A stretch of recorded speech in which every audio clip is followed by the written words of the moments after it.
Praise the lord. ప్రభువైన యేసుక్రీస్తు నామములో ఈ ఉదయకాలమందు మీ అందరికీ కూడా శుభములు తెలియజేస్తూ ఉన్నాను. కీర్తన గ్రంథము 96వ కీర్తన 9వ వచనము. పరిశుద్ధాలంకారములు ధరించుకొని యెహోవాకు నమస్కారము చేయుడి. ఈ దినాలలో అలంకరణలు అధికంగా కనబడుతున్నాయి. స్త్రీల కంటే పురుషులు అధికంగా అలంకరణకు ప్రాధాన్యత ఇస్తూ ఉన్నారు. చాలా మంది పురుషులు మెడలో దండలు, 2-3 దండలు, చెవికి కమ్మలు, ఇలా సరే ఏదేమైనా అది వారి విజ్ఞతకే వదిలేద్దాం. కానీ స్త్రీలకు ప్రత్యేకమైన కొన్ని అలంకరణలు బైబిల్లో వ్రాయబడినవి. స్త్రీలు అణుకువ స్వస్థత బుద్ధి కలిగి తగుమాత్రపు వస్త్రములతో ఉండి జడలతోనైనా బంగారముతో ముత్యములతో వెలగల వస్త్రములతో అలంకరించుకొనక దైవభక్తి గల స్త్రీల వలె సత్క్రియల చేత తమ్మును తాము అలంకరించుకొనవలెను. 1 తిమోతి 2వ అధ్యాయము 9-10 వచనాలు. దోర్క సత్క్రియలను ధర్మకార్యాలను బహుగా చేసేది. ఆమె మంచి క్రియలే ఆమెను మరలా బ్రతికించాయి. సత్క్రియను ఓపికగా చెయ్యాలి, ఎందుకనగా అది నిత్య జీవమిచ్చును. అది ఘనతను సమాధానమును కలిగించును. పైన చెప్పబడిన వెలుపటి అలంకారము మీకు అలంకారముగా ఉండక సాధువత్వయు మృదువత్వము అక్షయ అలంకారము గల మీ హృదయపు అంతరంగ స్వభావము మీకు అలంకారముగా ఉండవలెను. అది దేవుని దృష్టికి మిగుల విలువ కలిగినది. ప్రియ దేవుని బిడ్డలారా, కొన్ని కనబడే ఆభరణాలుంటాయి. చెవులకి కానీ లేక అవి కలిగే మెడలో వేసుకునే బంగారం కానీ. ఇప్పుడు ప్రభు కోరేది ఆ ఆభరణాలు కాదు, అవి మనుషులు ఇష్టపడతారేమో. కానీ ప్రభు కనబడని ఆభరణాలు నీ దగ్గర నుంచి కోరుకుంటున్నారు. ఈ ఉదయకాలం ముందు ప్రభుకి ఇష్టమైనవి ఏమిటో తెలుసా? సాధుత్వము, మృదత్వము. ఆ అలంకారములు ఇవి ఆత్మీయమైన అలంకారాలు. ఇవి కంటికి కనబడే అలంకారాలు కాదు, అక్షయ అలంకారములు. ప్రియ దేవుని బిడ్డలారా, యెహోవా సాధువులను కాపాడువాడు. కీర్తన గ్రంథము 116 వచనం. యాకోబు అన్నాడు, చూసారా, ఇస్సాకు వాళ్ళ అబ్బాయి. యాకోబు సాధువై గుడారములలో నివసించువాడు. వాళ్ళ పెద్దబ్బాయి ఉన్నాడు ఏశావు, అరణ్యవాసి. అతని హృదయము అరణ్యములాగా మారిపోయింది. సాధత్వము లేని జీవితము, దేవుడు లేని జీవితాలు బండరాయిలాగా వారి హృదయాలు మొద్దుపారిపోతూ ఉంటాయి. అయితే మన ప్రభు సాత్వికుడు, దీన మనస్సు గలవాడు. సమాధుల్లో తిరిగేవాడిని ఎవ్వరూ సాధుపరచలేకపోయారు కదా. ఆ దైమును పట్టిన వానిని స్వస్థపరిచి సాధువును చేశాడు. ప్రభు నమ్మిన మనలో సాధత్వము, సహనశీలము ఇతరులకు కనిపించాలి. వినయము గలవారి యొద్దను దీన మనసు గలవారి యొద్దను ఆయన నివసిస్తాడు. ఆయన ఎక్కడ నివాసం చేస్తాడు? ఆయన ఎవరి యొద్ద నివాసం చేస్తాడు? ఎవరైతే వినయముగా ఉంటారో. వినయము అంటే అహంకారం కలిగిన మనసు కాదు, గర్విష్టి కలిగిన మనసు కాదు, కోపిష్టి కలిగిన మనసు కాదు. వినయము, దీన మనసు అంటే తగ్గింపు, హెచ్చించుకునే స్వభావం కాదు, హెచ్చు స్వభావం కాదు. ఎగస్ట్రాలంటారు చూసారా, అది కాదు. దీన మనస్సు. వారి దగ్గర ఉండడానికి ఇష్టపడతాడు ప్రభు.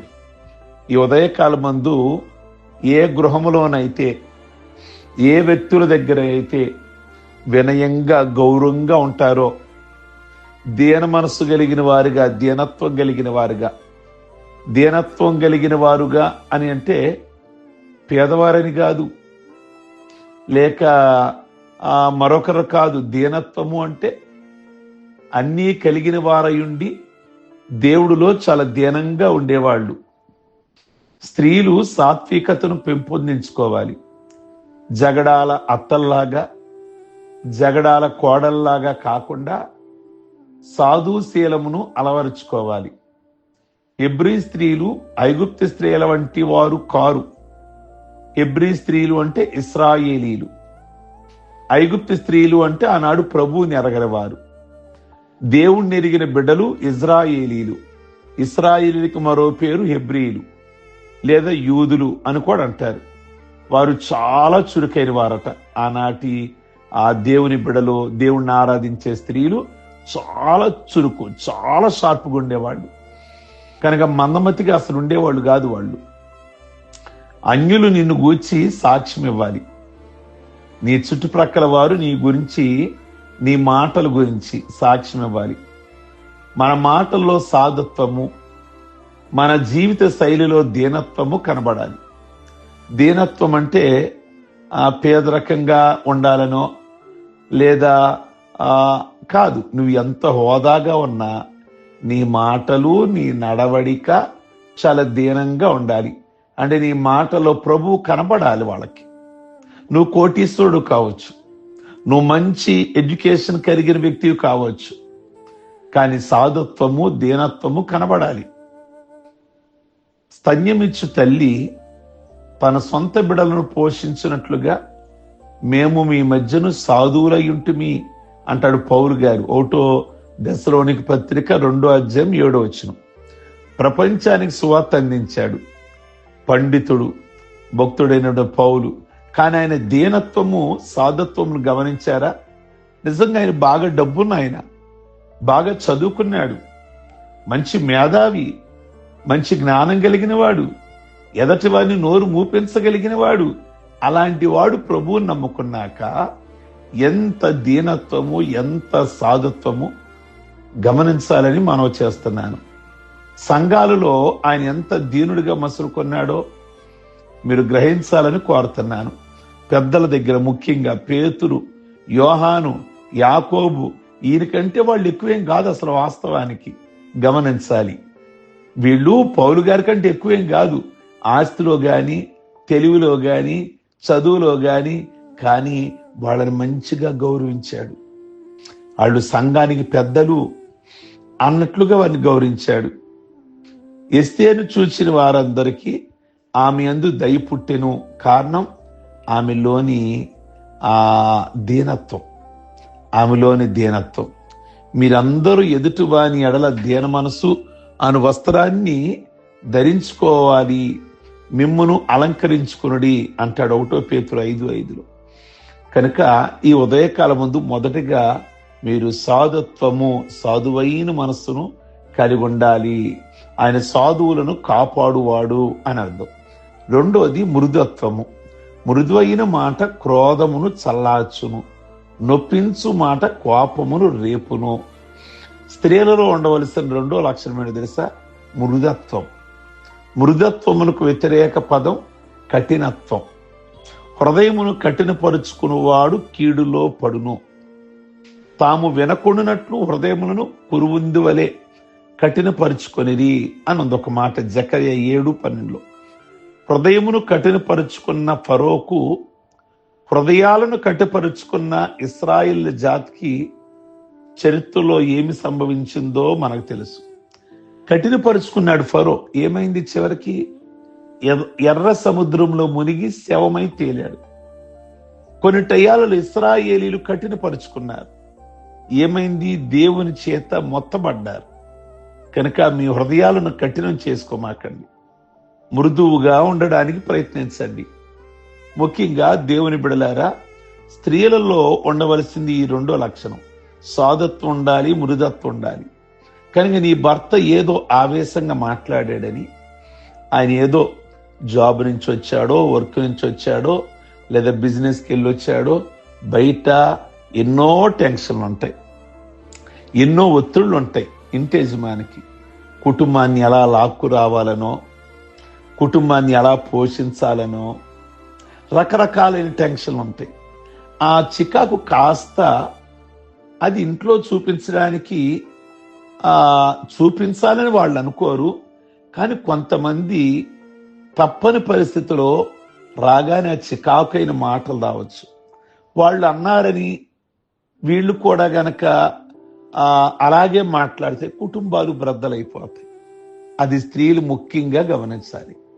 నా భర్త ఏదో టెన్షన్లో ఉన్నాడు, జాబ్కి వెళ్ళి వచ్చాడు, 10 మంది మధ్యలో జాబ్ చేయాలి, లేదా వ్యాపారం, లేదా కష్టపడి పనిచేసి వచ్చాడు, అతనిలో ఏదో ఒత్తిడి ఉంటుంది, ఏదో టెన్షన్ ఉంటాయి, బయట చికాకులు. కనుక కాస్త కూల్గా మాట్లాడితే అదే కదా తనకు కావలసింది. రాగానే కాస్త కూల్గా మాట్లాడితే అతని కోపము, తన ఆవేశం ఎగిరిపోద్ది కదా. అతను ఏదో చిన్న మాట అన్నాడని మీరు కూడా దానితో సమానంగా మాట్లాడితే ఇంకా ఇల్లు ఎంత గందరగోళం, ఎంత యుద్ధ వాతావరణం. కనుక ఈ ఉదయకాలం ముందు నేను జ్ఞాపకం చేస్తున్నా, ప్రభువుని అడగండి, మృదువైన మనసు నాకు ఇవ్వండి అయ్యా అని. నిజంగా మీ మృదువైన మాటే అతని కోపాన్ని కూడా చల్లార్చేస్తుంది, అతని ఆవేశాన్ని కూడా చల్లార్చేస్తుంది. మీ ప్రేమ కలిగిన మాట అతనితో మాట్లాడితే, మీరు ఆప్యాయంగా గనక మాట్లాడితే అతని కోపం ఎగిరిపోద్ది కదా. కనుక ఓసారి సొలొమోను కుమారుడు రెహబాము అన్నాడు. సొలొమోను చనిపోయాడు, రెహబాము రాజ్యంలోకి వచ్చాడు. రాజు అయిన తర్వాత యెరోబామును ఇశ్రాయేలు సమాజం అంతా వచ్చి మంచి పరిపాలన మాకు దయచేయమని అడిగారు.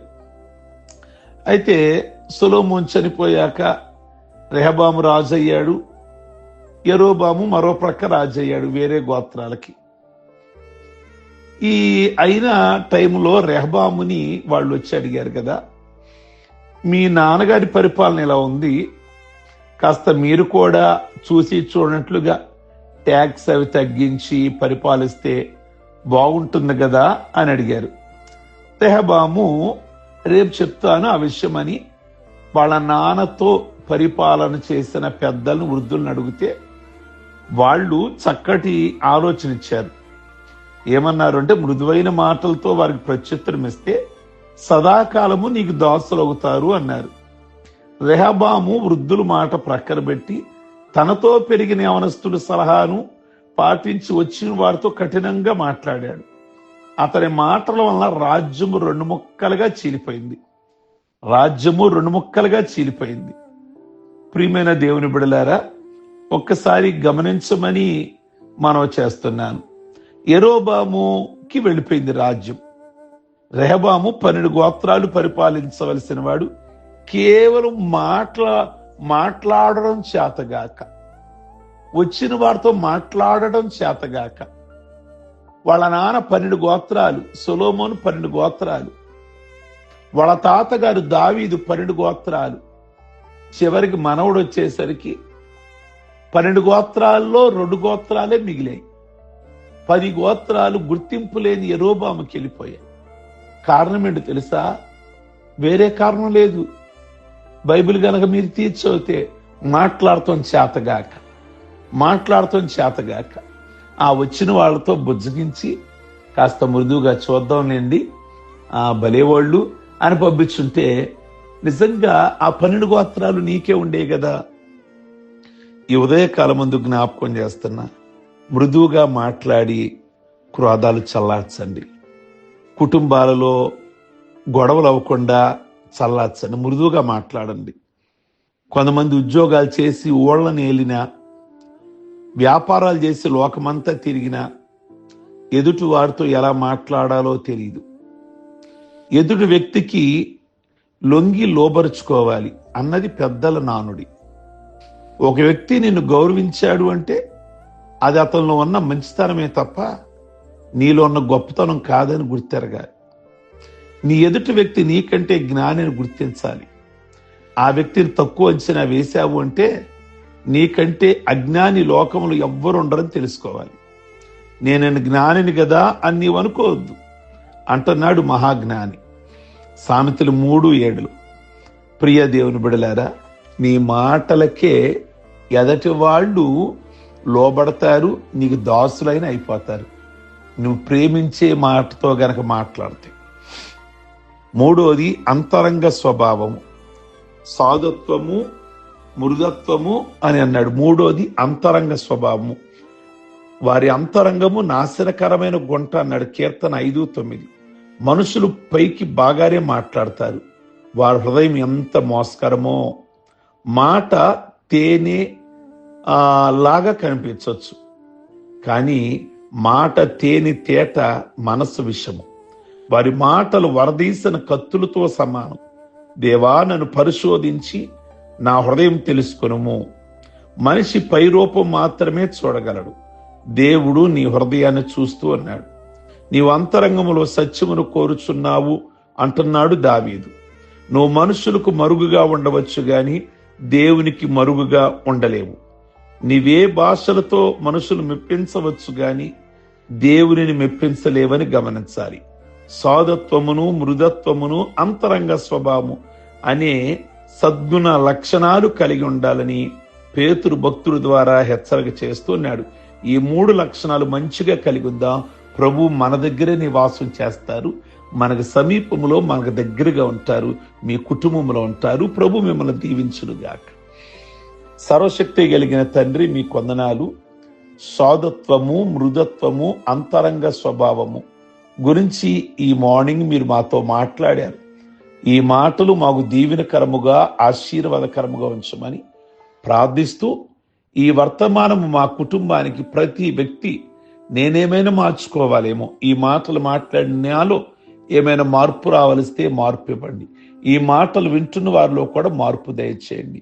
అలాగే ఉదయకాలమందు పెళ్లి రోజులు, పుట్టినరోజులు, రక్షణ పొందిన రోజులు చేసుకుంటున్న బిడ్డలందరినీ దీవించండి. ఈ దినపు ప్రయాణాలు, అలాగే ఈ దినము వాళ్ళ కుటుంబాలలో ఉన్న సమస్యలు, బంధకాలు, ఆర్థిక ఇబ్బందులు విడిపించండి. అందరికీ మంచి ఆరోగ్యము దయచేయమని, ప్రతి కీడులు, ప్రతి ప్రమాదాలు తప్పించండి. అందరి కుటుంబంలో శుభం కలుగును గాక, మేలు కలుగును గాక అని ప్రార్థిస్తూ యేసుక్రీస్తు నామంలో అడుగుచున్నాం తండ్రి, ఆమేన్. God bless you. ఈ వర్తమానం మీకు దీవెనకరంగా ఉంటే మీ స్నేహితులకు ఫార్వర్డ్ చేయండి. అలాగే చాట్ బాక్స్లోకి వచ్చి మీరు పొందుకున్న మేలును తెలియచేయండి. లైక్ బటన్ నొక్కండి. Okay, God bless you.